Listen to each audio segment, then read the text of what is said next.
if you feel like you have emotionally relied on your child during the divorce, to say, I just need to acknowledge that I have shared some things with you that I regret. I've been really sad. I have not handled my emotions very well because I've been scared. But that's not your job to take care of. It's not your job to take care of me. And so I want you to know I'm going to do better. And there's going to be things that sometimes you're going to want to ask and you're going to want to know or go through my phone. And you're not going to have that access because that's not your job. And I know that. Hello and welcome to the Sunshine Parenting Podcast, where each week we talk about ideas for raising kids who become thriving adults. I'm your host, Audrey Monke. Here on the podcast, I share my experiences raising 5 kids who currently range in age from 16 to 26 and working with thousands more as a summer camp director over the past 3 decades. I'm the author of Happy Campers, and I frequently do workshops with parents, teachers, and summer camp professionals about social skills, connection, and happiness, topics I researched extensively for my master's in psychology. If you want tools for raising kind, optimistic, self-reliant kids who become thriving adults, you've come to the right place. Hey, Sunshine Parenting listeners, and welcome to episode 167 of the podcast. I'm excited to bring you today my conversation with Dr. Jenna Flowers. Dr. Jenna Flowers has her doctorate in clinical psychology and is a licensed marriage and family therapist. Dr. Jenna has a private practice in Newport Beach, California, where she teaches parenting classes and sees individuals, children, and couples.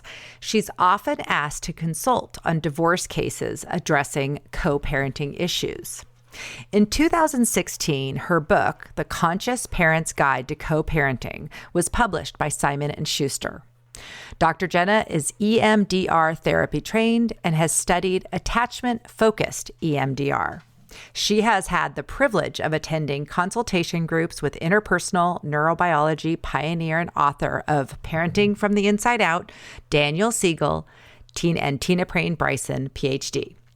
Dr. Jenna is also the clinical director of Mainspring Family Wellness in Newport Beach and is the co-host of the Mainspring Family Wellness podcast.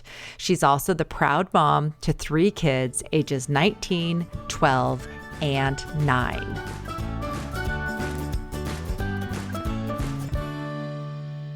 With more than 50% of marriages ending in divorce, and many of those having children involved as well, this is a really important topic, and I'm thrilled to be able to talk with Jenna today on the podcast. Welcome to the podcast, Jenna. Hi, it's good to be here. Thanks for having me, Audrey. I'm so glad to be connecting again. Jenna, before we get started, can you just tell my listeners a little bit about your background and specifically your interest in conscious co-parenting? Yes. Okay. So I hold a doctorate in clinical psychology, and I'm a licensed marriage and family therapist in Newport Beach. I've been in practice for over 16 years. And then I'm also the clinical director of Mainspring Family Wellness, where we have parenting classes that I teach. And then we have classes for children that are anxiety prevention, as well as art therapy. We have a speech therapist now that we're working with. We have coaches for mental game for kids. So a lot of empowerment and personal growth for the whole family. And then I also wrote a book called The Conscious Parent's Guide to Co-Parenting, which came out a few years back. And initially I wrote this, I was asked by the publishers actually to write the book because they were familiar with my conscious mothering classes that I was teaching in Newport Beach. And I said, well, I guess I have a lot to say to divorced parents, so yes, I'll write the book. And then lo and behold, I ended up in my own family situation where I was going through a divorce. And it was kind of like, God was like, you're going to write a manual to figure out how you're going to co-parent your children and co-parent them well, because you've invested a lot of time into your 3 kids, and we're not going to waste that. And so it was that kind of situation where I looked back at my 3 children and never thinking I was going to end up in this kind of situation. Nobody ever does. But then also recognizing that things had to change for both my ex-husband and myself, and that we both deserve to be happy. We both deserve to have thriving lives. And our children still deserved to get the very best from each of us. The one thing that we were really good at was that we wanted to parent our children and be both very involved with our kids. And I think that we were very kid-centric in the marriage. And I think a lot of people, like in my area and that I see in my private practice, end up being very kid-centric, and sometimes to a fault. So then they're not actually taking care of their marriage because they're prioritizing the children so much. And then the marriage takes a back seat. So this book is really about learning how to have a secure attachment with your children in a divorced situation, or in a situation where you have a child with somebody and you're not married. And then say you decide not to stay together, or you are staying together, but you're still not married. And you have to understand or learn how to co-parent. So co-parenting often looks at a divorce situation or when 2 people aren't living together, but people can also use it in the context of, no, we're living together, but we're also not married, and we're trying to sort out what this looks like. And the whole purpose is how to maintain secure attachment for the children in both homes. That the children don't have to pick and choose, like a side with one parent. That both parents are equally important to the development of those children to grow up into self-corrective adults. So you've written the book, you've kind of gone through it yourself, and I'm assuming in your practice, are you working with parents who are co-parenting? Yes. In fact, I actually even have an online class that I am putting together called Coparent Well, where it's a 3.5-hour program, and it's built for co-parenting on the go. So it's just like 5-minute nuggets of what, effective co-parenting looks like. And then I've got a bunch of just like little thought leadership videos as well, of like how to financially plan for college as a co-parent, how to work out if you have a depressed co-parent that you're working with and your kids are going over to their home and dealing with that, how to handle, a myriad of things. Like if you can't get along with your ex, if you think your ex is a narcissist, chronic fighting. So, and then I'm actually often court mandated to see people because of divorce situations, and then those are tough. Those are tough situations. Oh my goodness. Well, you definitely have a lot of experience in this area. My main experience has been as a summer camp director, sort of witnessing in families like the full spectrum of co-parenting behaviors, from very copacetic, where, clearly the kid's the focus and they're going to, make things work for their child first, all the way to people who ask us or camp administrators to contact their ex-spouse regarding payments or forms rather than communicating directly themselves. So it's really interesting. And it's just been coming to light, and I don't know what's going on during the pandemic, but I have heard of some more families breaking up. I don't know if do you know anything yet? Any data on marriages or families during the pandemic? I haven't heard anything pertaining strictly to like divorce rate, although I will say the divorce attorneys that I know are very busy, and that that divorces are taking a lot longer because of COVID in the courts. So oftentimes when you have this kind of concentrated time together, things are going to come up in families. I mean, the suicide rate is very high with even middle schoolers to high schoolers right now. So, a lot of family dynamics surface, and some people just decide in these kind of junctures of like COVID and with so much self-reflective time that they just can't sustain what, the current way that their lives are going, and they need to make a different choice. Oftentimes, divorce rates will be higher when there's more financial crises happening. Or pardon me, our rates are going to be lower when there's more financial crises, because then people don't have the resources to actually make a move and be able to live on their own. Interesting. Well, I guess for my listeners, I know people, even whether they, like you said, nobody plans on this, right? When you're having children, you're not planning on parenting in two homes and all of the things that come along with getting a divorce. And I really do want to recommend families who are going through this or in the process, or maybe haven't been co-parenting well. I really want them to look into all of that you're offering, your book, your online course, maybe even a counseling session with you because of your expertise in this area. But are there a few just like nuggets of kind of high level advice or tactics that you think can be most helpful for specifically people who haven't been communicating and co-parenting well? Like what's a first step or something simple that they can try just to get the ball rolling on co-parenting more consciously and more child-focused? Yeah. When I use the word conscious, I always think in terms of like my awareness of how important my co-parent is to my children.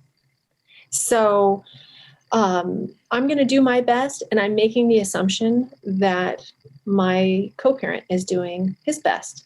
As Dr. Brene Brown says, be generous in your assumptions of each other.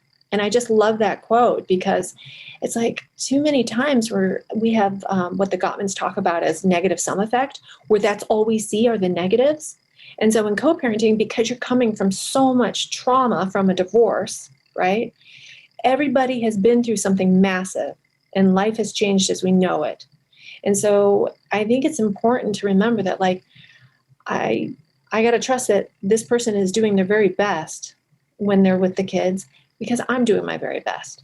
And my kids love their dad so much. So number one, I'm never going to talk poorly about my ex, whether there's financial issues that may be going on, or lifestyle issues, or a number of different things. I will never use my time with my kids as a platform to say something that is derogatory or bring some kind of negativity into the mix.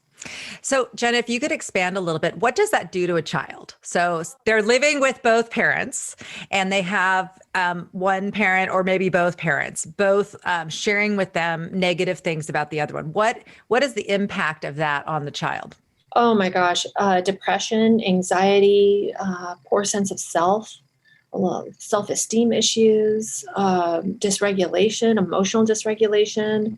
I mean, there's a myriad. There is some research that came out that children that grow up in homes where there's high conflict regularly end up doing worse than parents that ended up divorcing and actually are like managing better with each other after, right? So now imagine you've divorced, but then you still have high conflict after a divorce. I mean, talk about not setting your child up for success. So the key here is to really look at like how does this kind of arguing serve the emotional needs of our child and their emotional development. You really have to go back to how do you want to see your child develop even 10 years from now? What's the kind of impact you want to have? And so a lot of that is like working through your own issues. That would be number two. If as long as you're trying to figure out how to like stop bad mouthing and then look at your own personal issues. What do you need to change within yourself? What do you have to take responsibility for so that you can become a better you? Yeah, that's such a good point. And I do see that again, the stress that it causes children and the negative impact on them. And as a parent, I mean, I feel like all of us would say that we'd choose our children and choose to take care and love our children. So I think it's an inadvertent thing that maybe sometimes parents don't realize what they're doing. Yes. And I think also though, parents sometimes, especially as single parents, can rely on their children emotionally to be their comfort. Because it's like that's what they have left after a divorce, right? maybe like often it takes a good 3 years to get back on your feet after divorce for individuals. So if you have your children, that's at least one thing that you can look to. The downside of that, though, is that if your child ends up being your only emotional support, then they are containing all of that anxiety and emotional burden for one of the parents. And the other thing, too, is that if one parent starts early after a divorce, and I'm seeing now a lot of people that are even dating before the divorce is even through, right? And they're introducing kids to this new person, which is really confusing. It's such a tough transition. I always say, like, wait at least a year, until you can. And also, you should be dating that person at least 6 months before you even introduce someone, because children are adaptable, but a lot of children have difficulty with transitions, and it's already a huge transition that mom and dad are not together anymore. So you don't want to add any more to the emotional bag that your child is holding on to than necessary. Oh my gosh, that is so true. But it's interesting, again, just the way I think some people would say into that, like defending themselves, well, it's better for my child if I'm happy, and so that's where they like are led to maybe connect with someone else or start dating or remarry right away. So it's a hard thing, I think, for people to really take in, that when if you choose to divorce or you need to go through a divorce, that you really need to spend at least a year kind of making sure that your kids are okay and that your new setup is working before you like launch yet another change into their lives. You think about all those things that can be traumatic, whether it's a move or a new sibling or a divorce or all those things. If you add yet another person that they then need to have some kind of relationship with, that could be really, really hard for kids. I wonder too, if sometimes, when in the divorced couple, if one person has a new person and the other person doesn't, if the child feels any sense of like, oh my gosh, I'm their only person. Like I feel like that might happen too, where the child feels such a responsibility for their single parent. Yes. That perhaps they, whatever, it may change their behavior with both parents or something. I think that's a really good insight, Audrey. And that does happen for sure, because, your children want to see their parents happy. That is so true. Children really do want to see their parents happy. And so if they see one parent that doesn't have somebody, then they want to be like, sometimes they become the other parent or the other, kind of spouse, so to speak, or the little man of the house or the little woman of the house. And it's out of a place of love, but that's also coming from the wisdom of that parent who is a single parent, maybe isn't in a relationship. You have to be wise to make sure that your child doesn't take that position. It's not their position to begin with. It's okay for them to care about you and say, you know what, it's okay, but I'm also choosing to be single right now. I need to be single. I enjoy it right now, right? And people are single for a myriad of different reasons. And also, divorce can be incredibly traumatic. People are sometimes just not ready to be in a relationship after, if you've been, if you've really gone through the ringer. And let me tell you, there have been some very tough divorces that I have heard of in my time. And so I get it. Like, it can be traumatizing. Sure. So I guess, again, so for parents, so say they're the person, they've been hurt, maybe they've been betrayed by their spouse, and they really they have valid reasons to be angry and to have all these negative emotions towards that person. What are your suggestions for someone like that? How do you does it involve, how do you rise above that and not bring your children into it? How do you keep your mouth shut about saying negative things? What are practical strategies that work for people? Because that's really difficult. It's a great question. I think, first of all, therapy. You do have to find a confidant, either some kind of pastoral counseling. I think divorce recovery groups are really great and helpful as well to have a forum. A support network of friends is also really key. And also enough of a support network that you have at least 4 to 6, so that if you burn out one of your friends from talking too much, You can also say, I know I have shared way too much and I need to move on, right? Like, and it's not like you don't come back, but like you just kind of circle through some of your friends with little bits so that you don't have one friend just holding the bag for you the whole time, because it's a lot, And then also, I would say good self-care.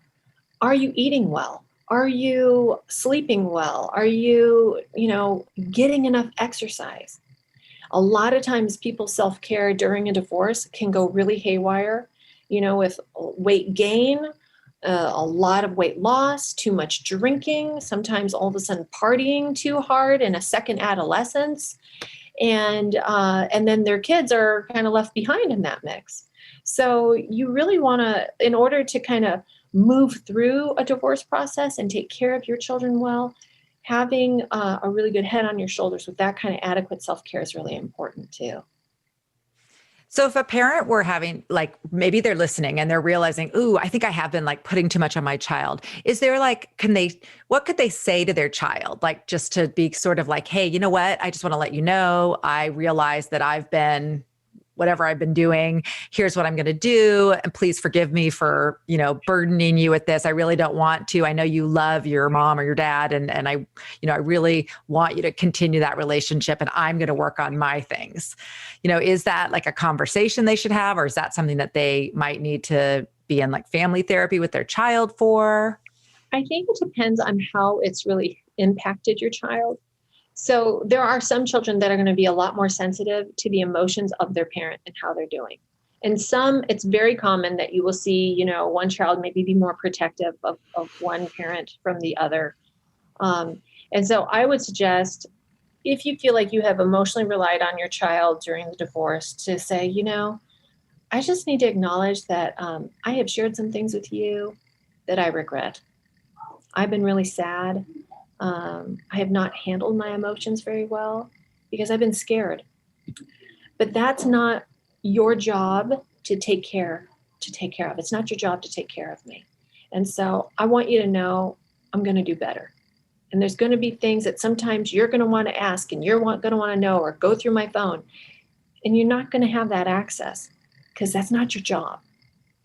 And I know that. That was beautiful. We can record that and have people write it down for people. People come to see me just so to hear how I say things. But it's like, it really is about the repair. If you take the time to acknowledge how you faltered and then bring that to your child, your children will forgive you. They often will, because you're modeling to them, asking for forgiveness. You're modeling to them taking personal responsibility. It's the parents that don't, that's where you have issues. The bigger problems. Okay. So one question I have, I've always thought, and again, since I'm not in this situation, I don't want to be insensitive to what is the reality. But to me, like, if a child is having a significant event, like they're in a play, it's their birthday, or they're getting married. To me, those are occasions for it to not be about the divorce, like for the parents to just sort of, I don't know the other way to say it, just kind of suck it up and be pleasant, be polite, just kind of focus on the child. I always think about, like in my book, I talk about you, me, and the issue. It's almost like the same thing. Like, hey, we're at our daughter's wedding. So we're both looking at our daughter and saying, I want her to have this great day. I don't want her feeling stressed about our our talking to each other or not talking to each other. So make it pleasant for her. So is that crazy to just like ask people to co-participate in significant events in a way that doesn't make their their debate, their arguments and their problems part of the event? That is the goal. And that's a goal that you can shoot for even before your kids end up getting married. I've been divorced now 4 years, and last week my son had a history exam. He's like, well, Dad helps me study for this better than you. I'm like, well, then let's call him, right? So he came over, he had dinner, and he worked with our son on getting ready for that history final. And then he was like, thanks for dinner. You're welcome. All right. See you tomorrow. Right. And it's just like, but we have developed that ease because we know how important we both are to our kids. So, and that's not an every night thing where my ex-husband is coming over and studying for an exam or something like that. But it was an important night for my son. And it almost feels like I would have let him down with, saying, no, you have to just study on your own or you have to study with me. Meanwhile, your 9-year-old brother is jumping up and down, wanting constant attention and interrupting the study session. Right. Oh, that is such a beautiful story. And wouldn't that be the goal for, I mean, you've obviously worked at this hard, you thought about it, you've studied it, you understand. And that's like 4 years of probably work to get to that point where it's easy for you to do that. So I just think that's commendable. Do you have other examples of do you have families you've worked with that went from not talking to each other to working well together? Or do you have success stories that you can? Yes, I do. I mean, I have had even, couples where they came in and they were going to divorce and they went through the process of telling the kids and the transition into the two homes. And then they even decided to take a vacation altogether, and they have separate rooms, but then they go to Disneyland and they go, I think one family went on a camping trip. They had different tents, and they just kind of enjoyed Yosemite that way. So it's very possible because it's about your perception of it.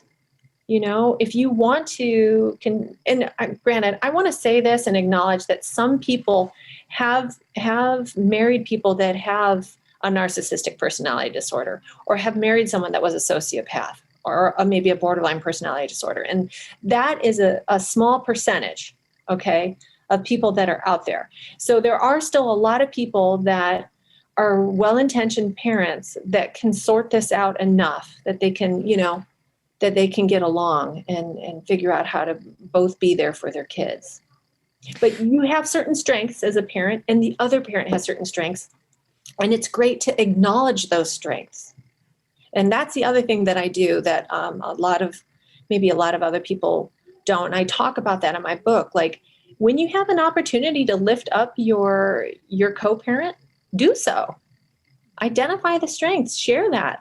If there's an old story or a memory that I have that my ex-husband had shared with me about his growing up, and it's a good example to share with the kids about a time when maybe things got tough and how to push through. I'll say, well, remember when your dad went through that as a kid? He told us that story.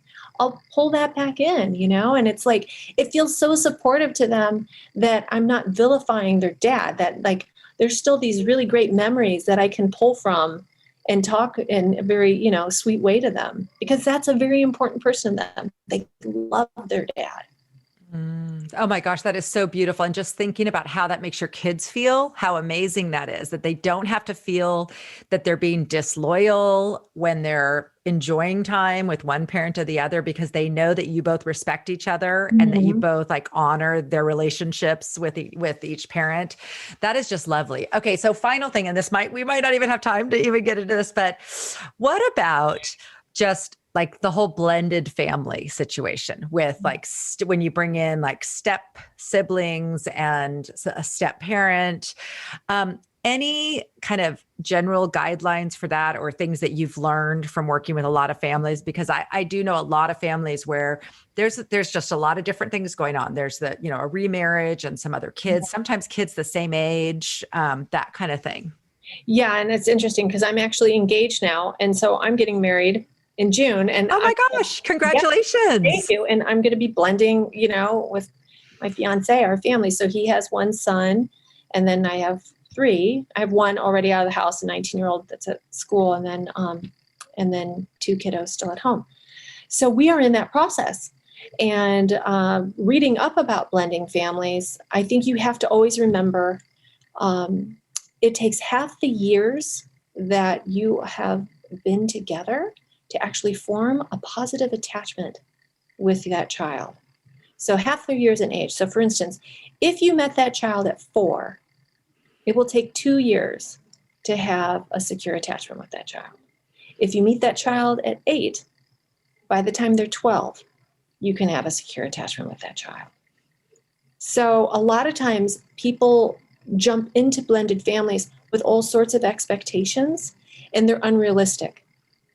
And so you have to walk consciously and like sensitively about the bonds that have already been there, and then also create some new traditions as well. I think that's really important, of like what works for your guys' family. But then also save room for the old traditions that were important to that child. Acknowledge those, because that feels very validating to them. And one thing that my fiance and I have talked about is that we're still going to have some kind of one-on-one time with each of our kids every week, because we have our kids 50% of the time. And I just think that bond is really important. And I said, I want to leave room for, if you wanted a separate vacation with your son, you go ahead and do that, because you need to maintain that bond. I don't want these bonds to get ignored and hidden because now we're all one family. It takes time to build a family and for everyone to feel comfortable. And I think it shouldn't all be disconnected. Like you just do things with your son, I do. That's not a blended family. But there has to be room for both. There has to be room for that bond to continue to flourish. And there has to be room for the new bond of what this family can look like now that we're blended.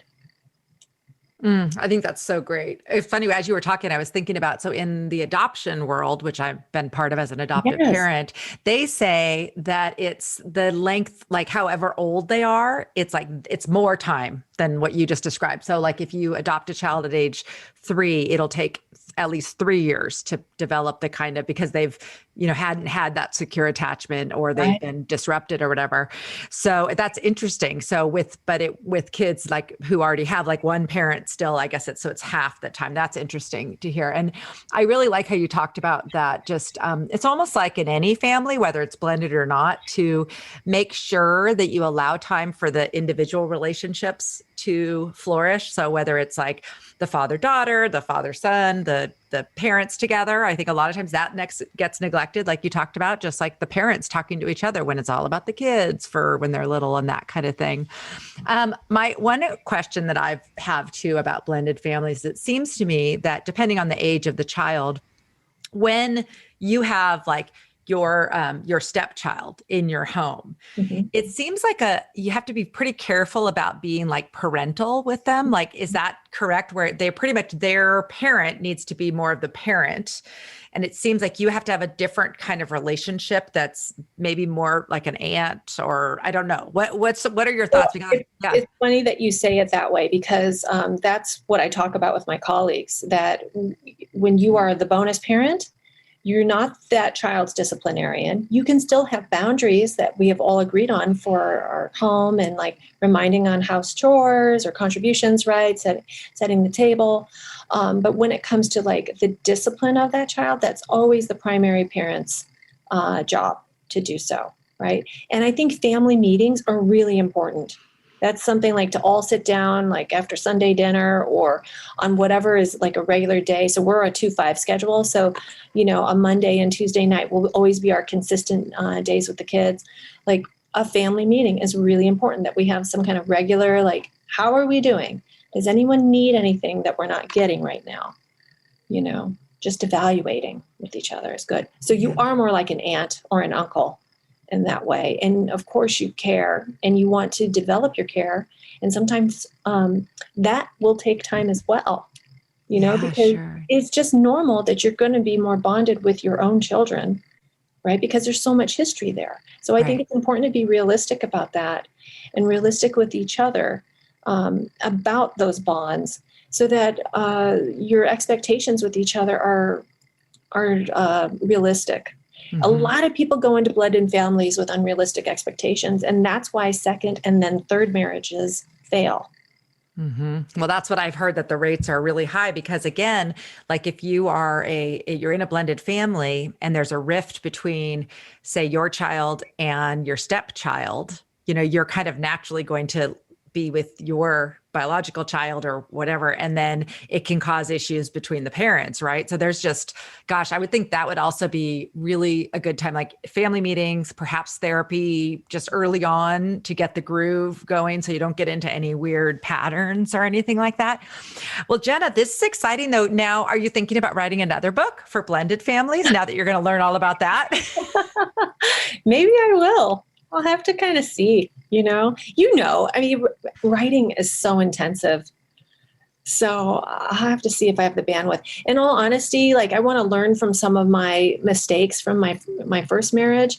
And I just want to be really present with everybody. And I want to really enjoy being a parent, being a wife, and then having more balance. So that's kind of my goal right now. And you have a lot of projects. I know you don't need to write it now, but maybe when your kids are grown and in retrospect, it'll actually be better. When you're 10 years into your blended family, might be a good time for you to reflect on tips for other families, because I just feel like your combination of your personal experience and your background in psychology and all your families you've worked with can be so helpful to others. Like what you have to share is just really, really phenomenal. Well, Jenna, where can people find you if they're interested in your book, therapy with you, or your classes? Well, if you go on Amazon or barnesandnoble.com, the Conscious Parents Guide to Coparenting is there. I'm about to put the online co-parenting class on Thinkific, but it's called coparentwell.com. And then, but if you want to see it privately, then people can reach out to me at info@drjenna.com, and then I can send them the information about that. So. Okay, that sounds good. Well, you can send me the links and I'll put them in the show notes so people can just click on the links to connect with you or to find out more information. This has been just so terrific. I've learned a lot. I feel better positioned to just direct people to you and to just understand a little more what's going on with so many families that can be so challenging for the kids. I've been more part of the kid side of things, and I see this need for parents to really evaluate how they're relating to one another. It's just so important for the well-being of our kids right now. So thank you so much for coming on today, Jenna. Thank you for having me, Audrey. And you have a great show. So it's such a privilege to be on your show. As always, you can find notes, links, and other resources related to today's conversation by visiting my website at sunshine-parenting.com.